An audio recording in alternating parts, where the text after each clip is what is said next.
Thank you, Tom. It's good to see everybody.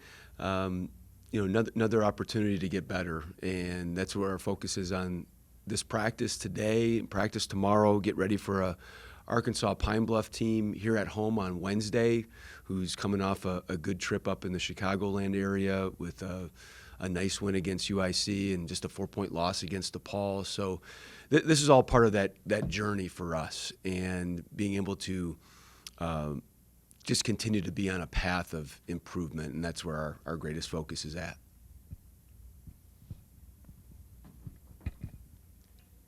You talked about it a little bit on Saturday. How does the exams holiday change what your preparation is like from what a normal week is like? Yeah, during the exam period, you have to have an understanding of what the guys go through. We have a saying that I like to use often, that it's seek first to understand before being understood, and understanding what the guys are going through. We've mapped out their class schedule, but then you map out what their exam schedule is looking like, and trying to make sure that we manage not just our game schedule when we put that together, but taking a look at, okay, when's the best time to practice? How should we practice? Because academics is of the utmost importance for them to be successful. So it's just managing all those things. It's another variable that we've got to be able to take into account. Is the gap that you have between the end of your non-conference schedule and your conference schedule, is that very specific? Something very planned? Yes, almost always. In this, I don't think we're unique to this. You'll see a game on the 22nd. Some people will play the 21st. Some people will play the 23rd. And I do most years, and there was one year when I was an assistant, played in the Diamond Head out in Hawaii. We played on Christmas Day. That was a tournament that was planned out for many, many months, and actually a year in advance. But we try to give that time for guys with the holidays. You come back on the 26th. And then the one hard part is with our league, you don't exactly know what day you play. They give you a window. So there's some years you might be able to sneak a game in before that or not. You just don't know. And so we scheduled the game on the 22nd, just knowing, okay, we're going to play at home, give guys some time, and then figure out when that first league game is going to be. You also have another kind of neutral trip. How do you plan to organize that, and how might that be different than a couple of the previous neutral sites that you've played in? Well, this one's different that it's a drive, and so going to Frisco on the north side of the Dallas, you hope not to hit much traffic.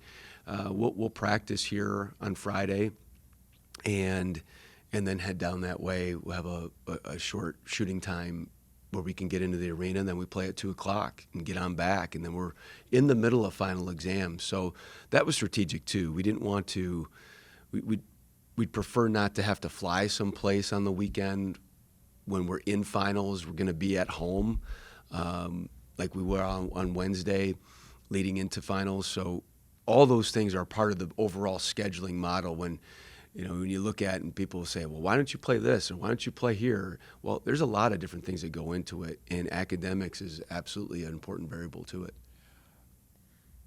After having had time to look at it, how do you evaluate Saturday's game? Well, I think the things that we did well, we shared the basketball very well on the offensive end, and created some really good shots for one another, and we're able to knock those shots down, build a little bit of a rhythm, and that makes the basket feel bigger. The shooting percentages were where we'd like them to be, over 40% from three, and we were able to get into the free throw line. But I think the biggest stat, just as a team, is we shot a good number of field goals, more than them, and we shot a good number of free throws, more than them. And when you have that many more opportunities to score, it puts you in a really good position. Now, defensively, I didn't think we guarded the three very well. They were a team that hadn't been shooting the three well, and so not that we were playing off, but we were really playing for drives. We were playing for other things, and they got into a rhythm that we need to be able to address. But you did seem to be able to address it kind of as things went along, though. How did you feel like you addressed it? Well, they made they were missing a very good post player, and we weren't sure if he was going to play or not. He missed some of their last game, but weren't sure of the severity of it. So you go in with really two plans: if he plays and if he doesn't play.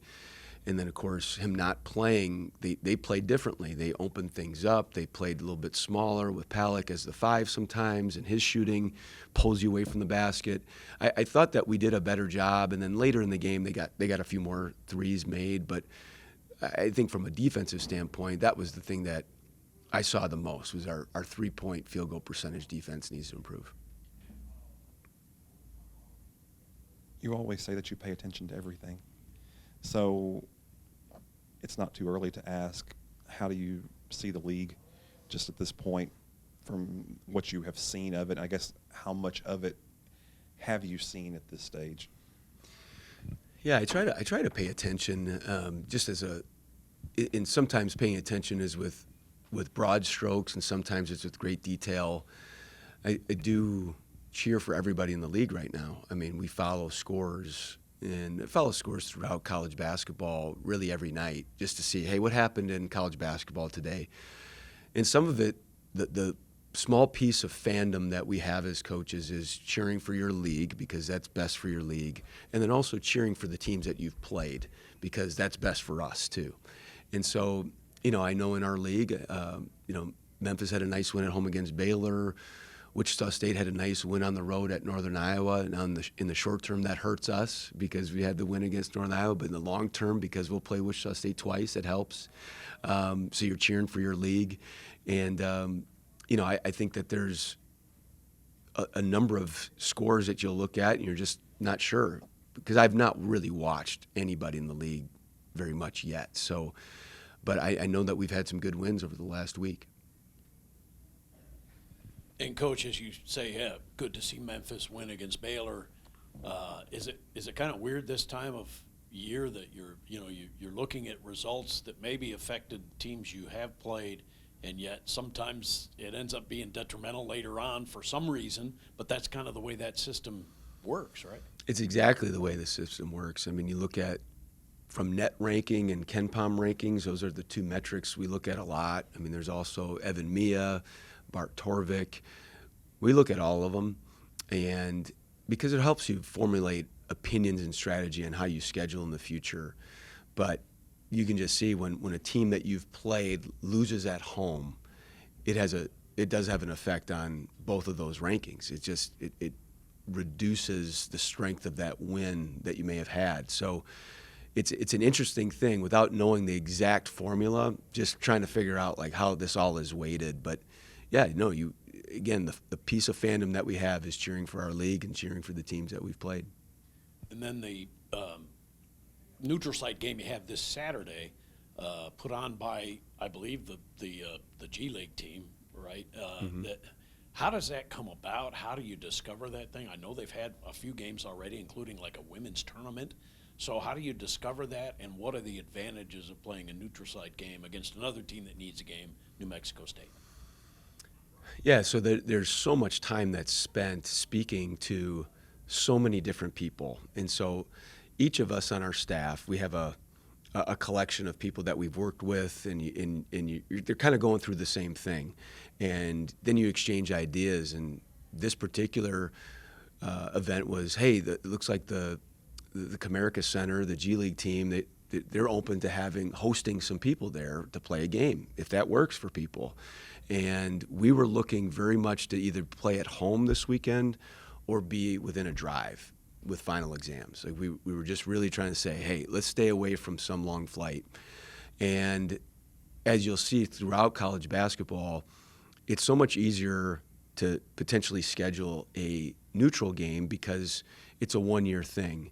And everybody likes to schedule 1 year at a time now, whereas you agree to a home and home. Now you got to negotiate, hey, who starts where? And, okay, I'm going to come to you this year. Now you come to us the next year. Everybody wants the home game, whereas a neutral is a neutral. And the way the net works, the way these other metric works, it really rewards the neutral site games, why you see so many of them. And it just worked out to do that in Dallas. It was a good trip for New Mexico State. It was a good trip for us. And so, just to reiterate what you just said, basically, a win over New Mexico State in Tulsa will count less than a win at a neutral site against New Mexico State, just as a win at New Mexico State would count more. So that's kind of an in-between. So it's an in-between help, but you know exactly how much or not? Yeah, That's what so, you can't I figure mean, out. in the net, we don't know exactly. You know, in the old RPI days, it was weighted 0.6 for a home win, a value of 1 on a neutral, and a value of 1.4 on a road win. I don't know exactly what the metric is now, but it's definitely weighted. You can just see it with how it affects scores. And then, of course, it goes into the strength of schedule and a number of other metrics, scoring margin and everything else. But there's other factors. Like I said, this weekend, we just with final exams and looking at our travel throughout, we're like, okay, we really benefit from getting a drive.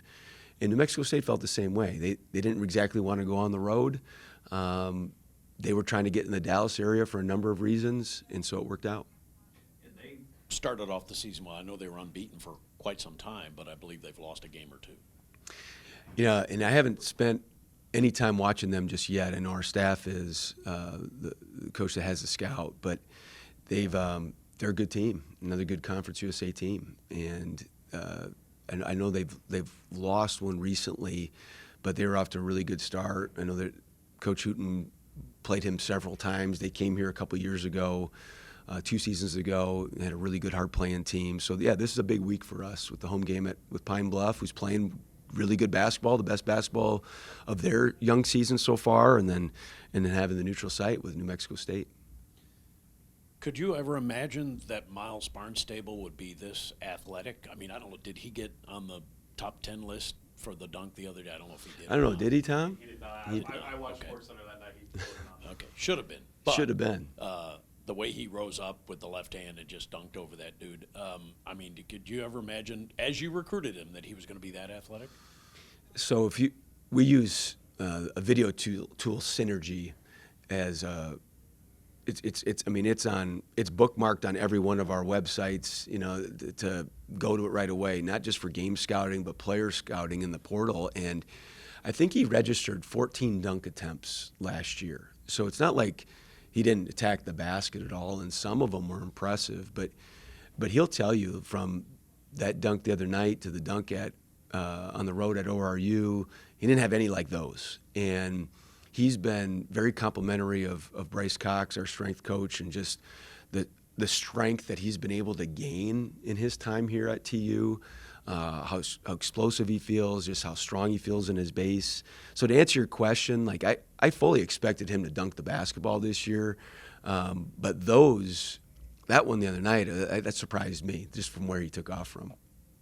And then you may not be able to do this every game, but the other day you're able to limit, like a David Green, to only 19 minutes. Your starters maybe only 19 minutes, maybe 21, whatever.